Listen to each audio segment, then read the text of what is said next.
"Mister, could you buy us?" asked the young girl holding a baby. Then the cowboy won her by poker. The town of Devil's Breath was a god-forsaken purgatory, a place reeking of desperation, greed, and bone-deep resignation. Ethan Red Carson wanted nothing to do with it. He was just a ghost at the saloon bar, a man trying to drown other ghosts, his gaze fixed on the amber poison in his glass. But in the bar's warped mirror, he saw them a woman, Ruby May, her spirit worn to a thread, and her little girl, Penny, clinging to her skirts. He saw how the owner, Thornton Black, a true tin-horn tyrant, lorded over them with a possessive sneer. Red turned away. Not my business. But the girl's face. For a gut-wrenching second, it belonged to a memory he'd buried in a shallow grave years ago. He threw his coin down, ready to walk back into the nothingness he called a life. That's when he felt the tug. Penny stood before him, her eyes holding the weight of the world. Her voice was a fragile whisper that struck him like a bullet, a plea that would either be his damnation or his salvation. "Mister, can you buy us? The embers of our campfire are burning low, but the stories travel far on the night wind. I've told you my tale from this patch of dust, now tell me yours. Drop a comment and let me know what town, city, or stretch of lonely trail you're listening from tonight. Let's see how far these echoes of the West can ride." The wind that swept through Devil's Breath carried no relief. It was a hot, rasping sigh from the devil's own lungs, tasting of grit and endings. It sculpted the dust into mournful drifts against buildings that sagged with the weight of forgotten dreams. This was not a town. It was a purgatory painted in shades of rust and regret, a place where hope came to die a slow, thirsty death. Ethan Red Carson rode in on the edge of that wind, a solitary figure adrift in the vast, indifferent emptiness. The sun beat down on his worn duster, bleaching the path ahead into a shimmering mirage. He didn't care where he was. The names of towns had long ago bled into one another, each just another stop on a trail that led nowhere he wanted to be. All he sought was the burn of cheap whiskey, a fire to cauterize the wounds that never scarred over, a fire to keep the ghosts at bay. He pushed through the saloon's swinging doors, leaving the blinding glare for a world of shadows and stale air. The room was quiet, the midday heat having baked the life out of it. A few weary prospectors hunched over their glasses, their dreams as empty as their pockets. And behind the bar, a man who ruled this small, forgotten kingdom. Thornton Black was not a large man, but he filled the space with a cold, predatory stillness. He polished a glass with a white cloth, his movements precise, his eyes missing nothing. He was a man who owned things, the bar, the town, the silence, and it seemed the people. Ethan's eyes, shielded beneath the brim of his hat, caught the movement. A woman, her face, a beautiful, tragic mask of exhaustion, moved between the tables. Ruby May Dawson. Her steps were silent, her gaze fixed on the floorboards, as if a single stray glance might cost her everything. Clinging to the hem of her worn dress was a small child, a girl of maybe 8, whose eyes were too old for her face. Penny May Dawson. A tiny shadow in a world of looming threats. Ethan ordered a whiskey, his voice a low gravel. The bartender, a man with fear-etched lines around his mouth, slid the glass over without a word. Ethan's focus was on the amber liquid. He would drink, he would forget, he would leave. That was the rhythm of his life, the only prayer he had left. But his gaze kept drifting to the warped mirror behind the bar. A cruel stage. Dawson Black's voice cut through the quiet, not loud, but sharp as a shard of glass. Table in the corner needs wiping. Don't be lazy. Ruby May flinched a barely perceptible tremor and nodded, her voice a near whisper. Yes, Mr. Black. She moved to the table, and for a moment Penny was left standing alone in the middle of the floor. The girl looked around, her smallness amplified by the saloon's grubby grandeur. Her eyes met Ethan's in the mirror. It was just a flicker, a moment, but in that unguarded glance he saw it. A desperate, pleading intelligence. A soul crying for help from behind the bars of her life. He felt a sudden cold, dread an old and hated companion. He looked away, his knuckles white around his glass. Not my fight, not my kin. But the damage was done. Thornton Black followed the girl's gaze, his eyes landing on Ethan. A slow, cruel smile spread across Black's face. It was a smile of ownership, of amusement. He enjoyed his power. He enjoyed the fear he inspired. He was a collector of broken things. Ethan ignored him, tilting the glass back the whiskey, a welcome fire in his gut. But it wasn't enough to burn away the image of the girl. He saw her, and then, for a heart-stopping second, he saw another. A different girl. A different time. Small hands clutching his, a face pale with fever.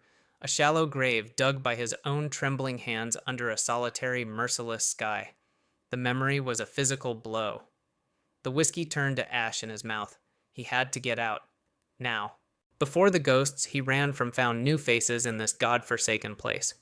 He slammed the empty glass down on the bar, the sound cracking the silence. He threw a coin beside it, the metal spinning with a hollow, lonely sound.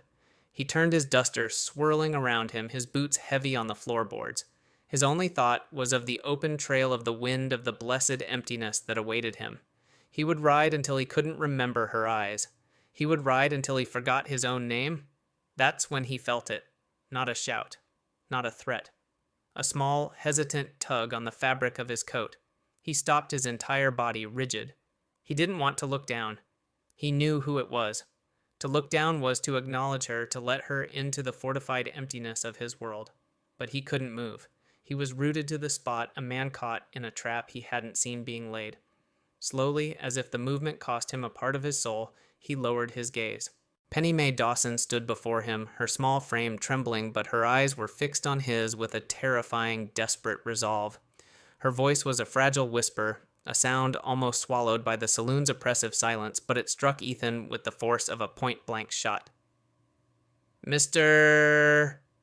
She breathed, her small hand still clutching his coat. "Can you buy us time shattered?" The saloon, a moment before a low hum of weary existence, fell into a silence so profound Ethan could hear the blood pounding in his ears. It was a silence made of shock, of pity, of a cruel, waiting curiosity. The question hung in the air, a wisp of smoke from a child's lips, yet it carried the weight of a tombstone. "Can you buy us?" Ethan stared down at the small face, at the impossible bravery in her wide, pleading eyes. The world narrowed to that single desperate point. His throat was dust. The ghosts he had been drowning moments ago were now standing beside him, whispering. "You ran once. You ran from the fever, from the silence, from the small mound of earth. Will you run now?" Ruby Mae moved first. A choked gasp escaped her lips, and she lunged forward, her movements frantic with terror. She scooped Penny into her arms, pulling the child away from Ethan as if he were fire. Penny, no hush now, she pleaded, her voice a ragged, terrified whisper. She wasn't looking at Ethan. Her eyes were locked on the man behind the bar. On her owner. "I'm so sorry, Mr. Black. She's just a child. She doesn't understand. She didn't mean anything by it." Her words tumbled out a frantic prayer to a merciless God. Thornton Black's laughter was not a sound of joy. It was a slow, cold poison that dripped into the room's silence, making it curdle. He set his polishing cloth down with deliberate care, his eyes glittering with a predator's amusement. On the contrary, Ruby Mae, he said, his voice smooth as oil on water. "The child understands perfectly. She understands value. She understands that everything in this world has a price." He leaned forward, his gaze sliding from the terrified woman to Ethan. The question is, does the stranger Ethan felt the eyes of every man in the room on him? He was no longer a ghost. He was the main attraction in a circus of cruelty. He could feel the familiar, instinctual pull to turn, to walk away, to melt back into the anonymity of the trail. It was the smart thing to do. It was the safe thing to do. It was the coward's way out, and cowardice had been his only companion for 5 long years. He looked at Ruby Mae clutching her daughter, her body trembling, but her chin held high in a last desperate defense of her child. He saw the faint, ghostly outline of another woman's face, another mother, her strength failing against an enemy no bullet could stop. His wife. His choice was made. The ghosts would have their due one way or another. Ethan took a slow breath, letting it out to steady the tremor in his hands. He straightened up his full height, seeming to subtly shift the power dynamic in the room. He met Thornton Black's mocking gaze across the saloon. She asked a question. Ethan said, his voice low, but carrying a new, dangerous resonance. "It deserves an answer. What's their price?" The bartender froze a half-poured glass in his hand. The prospector stopped breathing. This was not the expected script. Drifters did not challenge Thornton Black. Black's smile widened, but the amusement in his eyes hardened into something sharper. He enjoyed this. A new game. Price? He chuckled, pushing himself away from the bar and walking toward them, his boots echoing on the floorboards. He circled Ruby May and Penny like a wolf inspecting livestock. You misunderstand, friend. These aren't cattle to be sold. Ruby May has a debt, a significant one left by her late careless husband. She and her issue are working it off. They are my assets. He stopped directly in front of Ethan, close enough that Ethan could smell the cloying scent of bay rum and corruption. But Black continued, his voice dropping conspiratorially. I am a sporting man, and you look like a man who understands a gamble. Ethan said nothing. He waited. You want to play the White Knight Drifter? Black sneered. Fine. Let's see the color of your courage. I won't sell them for coin. Coin is common. No, their freedom will cost you something more. It will cost you everything. He pointed a long manicured finger toward a back room where a single table sat under a low-hanging lamp. The den of the spider. We play poker, Black declared, his voice rising for the whole room to hear. 5-card stud, one hand, your horse, your gun, every dollar you have on you, against her debt, against their lives. He paused, letting the impossible wager sink in. You lose, Black purred, his smile returning more venomous than ever. You walk out of here with nothing but the clothes on your back. If I even let you walk at all. You win. And they are free. The room was a vacuum, all air sucked out by the sheer audacity of the bet. It wasn't a gamble. It was a death sentence. Black owned the cards, the table, the town. No one could win a game like that. Ethan looked past Black's triumphant face to Ruby May. Her eyes were wide with a new kind of horror. She was shaking her head slightly, a silent plea for him to refuse to save himself. Don't do this. Don't die for us. But in her plea, he saw the flicker of a hope she didn't dare feel.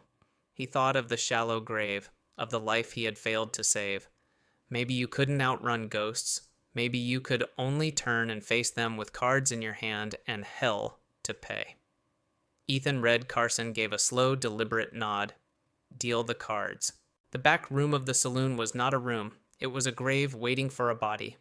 The air was thick and stagnant, tasting of stale smoke sweat and the metallic tang of fear. A single oil lamp hung low over a scarred wooden table, casting a sickly yellow glow that made shadows leap and crawl like living things. The world outside ceased to exist. There was only the lamp, the table, and the cage of watching faces that crowded the doorway, their eyes hungry for a spectacle, salvation, or slaughter. It made no difference to them. Ethan placed his life on the table. The worn leather of his gun belt coiled like a sleeping snake. The small folded deed for his horse, a creature that was his only true companion. And finally a small deerskin pouch containing the meager coins that were all that was left of his past. It wasn't much of a life, but it was all he had. It sat in a pathetic pile, a tribute to the god of chance. Thornton Black sat opposite him, a king on a throne of shadows. He did not place his soul on the table. He merely gestured toward Ruby May, who stood against the far wall, her face a pale, beautiful tragedy. Penny was hidden behind her mother's skirts, a small, unseen tremor of fear. They were the pot, a living, breathing jackpot of human misery. A new deck. Ethan said, his voice flat, cutting through the silence. It was his only demand. Black smiled, a flash of white teeth in the gloom. But of course, we are gentlemen, after all. He produced a fresh pack of cards, the paper crisp and clean. He broke the seal with a flick of his thumbnail. The sound was like a bone snapping. He shuffled his hands, a blur of practiced predatory grace. The cards whispered secrets to each other. He was the dealer. He held all the power. The first card slid across the table face down. The secrets, then the second round face up. Black dealt himself the king of spades, a monarch dark and absolute. He slid it into place with a smug little tap of his finger. He dealt Ethan the 7 of clubs, a low card, a worker, a nothing, a king to start. Black mused, his voice a silken taunt, a strong foundation. And you, drifter, a lowly 7. It seems the cards already know your station in this world. Ethan ignored him. His face was a mask of stone, his eyes revealing nothing. He was no longer a drifter. He was a player. He was the man his father had warned him never to become, a man who could read a soul in the twitch of an eye and see a future in the turn of a card. He had buried that man long ago. Now he dug him up for one last hand. The third card. Black received the 4 of hearts. Useless. A flicker of annoyance crossed his face before he smoothed it away. Ethan was dealt the 7 of diamonds. A pair. A low murmur rippled through the onlookers in the doorway. The drifter had a pair, a chance. The impossible suddenly seemed possible. Ethan saw the briefest spark of something in Ruby May's eyes. It was hope, a terrifying and fragile thing. He immediately looked away back to the emotionless geometry of the cards. Hope was a luxury he could not afford. The 4th card, the one that builds fortunes and breaks men. Black's hand moved a flicker of white. The Jack of spades. Nothing. Ethan felt a tightening in his chest. Then his own card, the King of hearts. Black laughed. A genuine, ugly bark of a laugh. He now had a pair of kings high and mighty. Ethan was left with his lowly pair of 7s. The hope that had flickered in the room died smothered by the weight of Black's power. The advantage had swung back with brutal finality.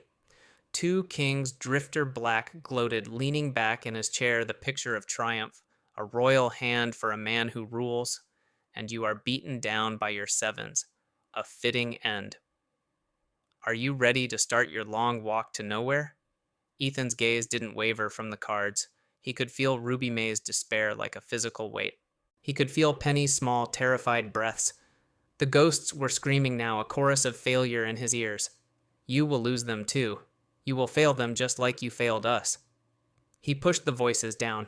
There was one card left. One final turn of fate's cruel wheel. Deal the last card, Ethan said, his voice quiet, almost lost in the suffocating silence. Black's smile was a wound in his face. He savored the moment, drawing it out, enjoying the taste of his victory before it was even served. With a final dramatic flourish, he dealt the last 2 cards face down. He slid his card toward himself, then pushed Ethan's across the table. It stopped just before Ethan's pile of worldly possessions.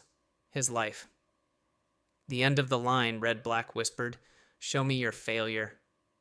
Ethan reached out his hand steady. He didn't look at his final card.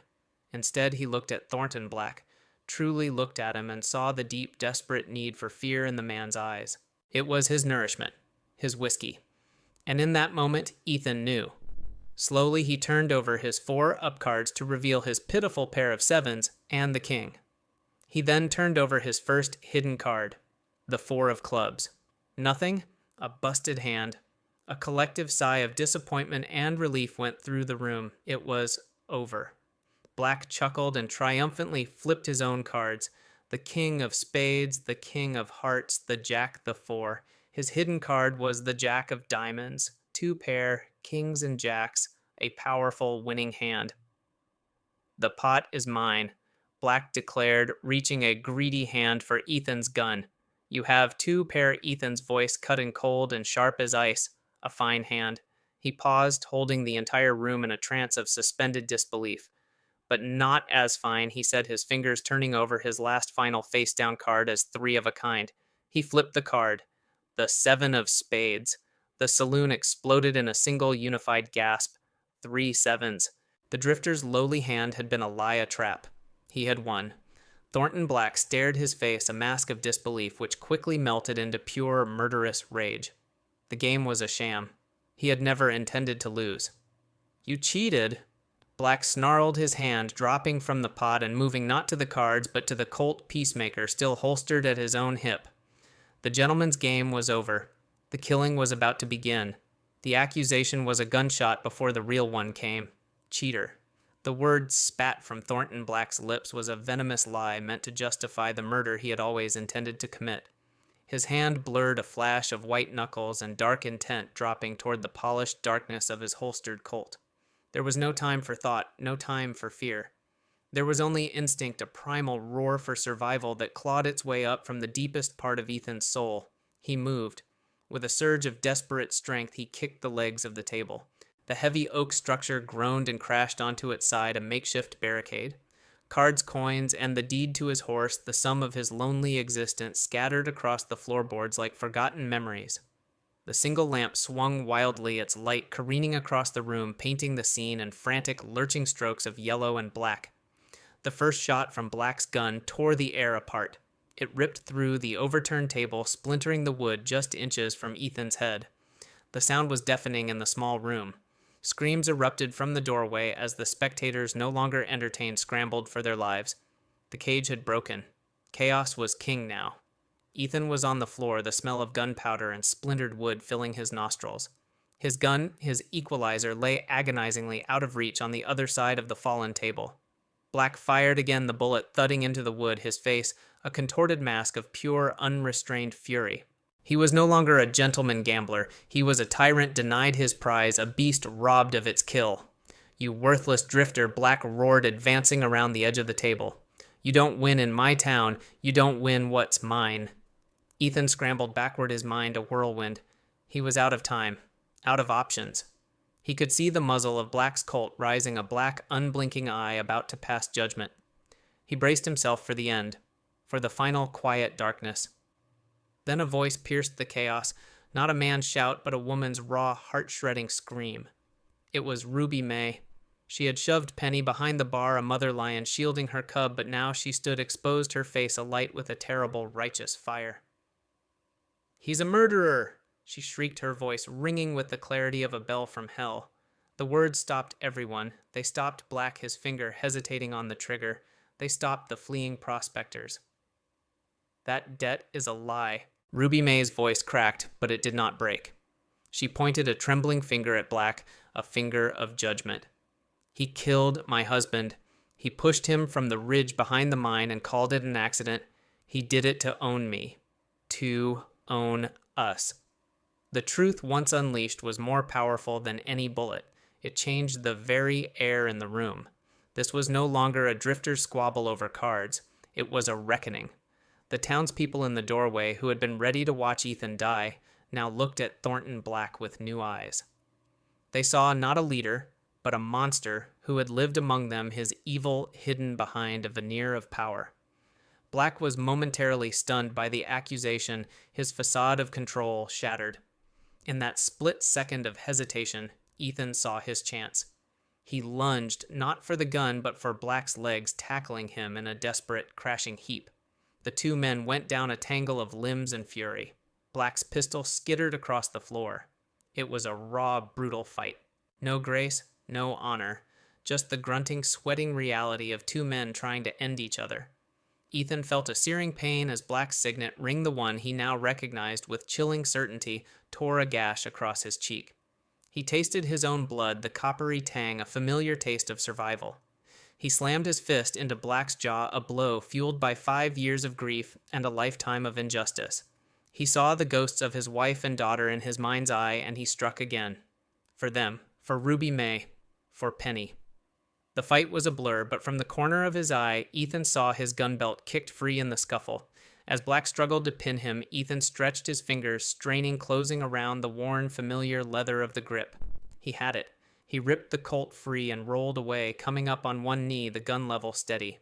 Thornton Black scrambled to his feet, his fine clothes torn, his face a mess of blood and disbelief. His eyes darted to his own lost pistol, then back to the unwavering muzzle of Ethan's. The game was truly over. "She's lying," Black rasped, trying one last time to reclaim his power. "The woman is hysterical." Maybe Ethan said, his voice dangerously quiet, but my 3-7s weren't. He fired. The shot was an exclamation point at the end of a bloody sentence. Black staggered backward, a look of profound final surprise on his face. He clutched his chest, a dark flower blooming on his white shirt. He fell, his body hitting the floor with a heavy, graceless thud. Silence. A profound, echoing silence descended upon the saloon. The smell of gun smoke hung heavy in the air. Thornton Black, the king of Devil's Breath, lay dead on the floor of his own kingdom. Ethan pushed himself to his feet, his body screaming, his breath coming in ragged gasps. He looked at the dead man, then at his own smoking gun. He felt no triumph, only a vast, hollow emptiness. Ruby May slowly emerged from behind the bar, pulling a wide-eyed Penny with her. She looked at Ethan, her eyes filled with a universe of emotions, terror, gratitude, and a dawning, uncertain hope. They were free. But as Ethan looked around the room at the stunned, fearful faces of the townspeople staring back at him, he knew this was not the end. He had killed their tyrant. He had exposed their town's rotten heart. He was the man who had pulled the trigger. And in a lawless place like Devil's Breath, what happens to the man who kills the king? The gunshot echoed and then faded, swallowed by a silence that was heavier than any sound. It was a thick, suffocating blanket woven from shock and fear. Thornton Black lay still, a broken king in a kingdom of spilled whiskey and shattered glass. The air was a testament to the violence, sharp with the lingering ghost of gunpowder. Ethan stood over the body, the Colt still hot and heavy in his hand. His breath came in ragged, burning bursts. He was no hero. He was just the man left standing. He slowly raised his eyes from the dead man and scanned the room. The faces in the doorway were a gallery of pale, wide-eyed masks. He didn't see relief in their eyes. He didn't see gratitude. He saw raw, primal fear. They had lived under the tyranny of a devil they knew. Now they were faced with a stranger who had just sent that devil back to hell. To them, he was not a savior. He was simply a new, more unpredictable monster. One by one, they backed away. The bartender, his face the color of spoiled milk, vanished into the shadows. The prospectors shuffled out their boots, scuffing quietly as if not wanting to draw the attention of the thing that now stood in the center of the room. They melted back into the town's dusty veins, leaving Ethan alone with his kill, the woman he'd freed, and the child who had started it all. The silence they left behind was worse. It was a hollow, ringing void. He was an island surrounded by the wreckage he had caused. The adrenaline began to fade, a draining tide that left behind the sharp, throbbing reality of pain. The gash on his cheek stung. His ribs screamed in protest. He felt a weariness so profound it was a physical weight threatening to pull him to his knees. A small sound broke the stillness, the soft scuff of a woman's shoe. Ruby May was moving toward him. She held Penny's hand tightly, her knuckles white, but her steps were steady. She did not look at the body on the floor. Her eyes were only on Ethan. She stopped before him, her gaze taking in the blood on his face, the exhaustion in his posture. She said nothing. Instead, she let go of Penny's hand, went behind the bar, and returned with a bowl of water and the bartender's once white cloth. Her touch was surprisingly gentle as she began to clean the gash on his cheek. Her fingers were cool against his feverish skin. Ethan flinched, not from the pain, but from the simple, unexpected act of human kindness. It had been years since anyone had touched him with anything other than violence or indifference. "You're bleeding," she stated, her voice quiet, steady. It was not an accusation, it was a fact. He got lucky. Ethan rasped the words, tasting like rust.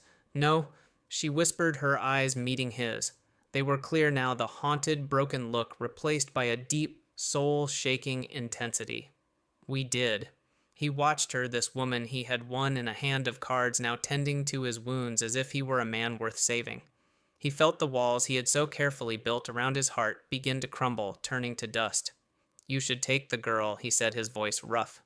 "Take his horse. Ride east. Don't look back." It was a dismissal. A final attempt to retreat into the lonely wilderness of his own soul. To cut the cord before it grew too strong. Ruby May stopped dabbing at the cut. She looked at him, her expression a mixture of disbelief and a strange, weary strength. "Ride where, cowboy, to what?" "Another town with another Thornton Black. There's always another one." She gestured with her chin to the dead man on the floor. "You didn't just win a card game. You tore down the sun and the moon in this town. You think they're just going to let us walk away." She was right. The silence outside wasn't peace. It was a held breath. The town was a powder keg, and he had just struck the match. Black may have ruled alone, but his power had roots. Allies. Men who owed him. Men who would come looking for vengeance or simply for a piece of his fallen empire. And the law. The circuit judge was in Black's pocket. The law would come looking for a murderer, not a savior. He killed my husband, Ruby May said again, her voice dropping, confirming the truth she had screamed in the heat of battle. He wanted the land the railroad was surveying. He wanted me. The debt was his invention, a cage he built around us. She finished cleaning the cut, her work done, but she didn't move away. She stood before him, their fates now irrevocably intertwined, two fugitives standing in the ruins of their former lives. Penny, who had been hiding behind her mother's legs, crept forward. She reached out a small, hesitant hand and touched the worn leather of Ethan's gun belt, which he now held limply. Her touch was not fearful. It was a question. What now? Ethan looked from the child's trusting face to the mother's resolute gaze. He had stepped into their lives, and now their lives were his responsibility. He had won their freedom, but he had won it in a kingdom of ash surrounded by wolves that were surely gathering in the hills. They couldn't stay here, and he couldn't leave them. He had run from his past for 5 years. He had run from connection, from duty, from love. The running stopped here. He took a deep, shuddering breath. The decision settled over him not with the weight of a burden, but with the strange, terrifying clarity of purpose. He looked at Ruby May, his gaze direct and unwavering. "Get your things," he said, his voice leaving no room for argument. "Whatever you have left. The men who stood with him won't stay quiet for long, and the only law that will come to Devil's Breath will be looking for a rope and a tree." He gestured to the door to the hostile waiting world beyond. "I have a horse. It's a long ride to anywhere safe. We leave now together, or we die here alone." Ruby May looked at the man before her, his face a road map of pain and blood, his eyes holding the terrible fire of a man who had just stared into the abyss and hadn't blinked. She looked at her daughter Penny, whose small hand had just condemned and saved them all. Then she looked at the body of Thornton Black, a monster who had been her entire world, now reduced to a pile of cooling flesh on the floor.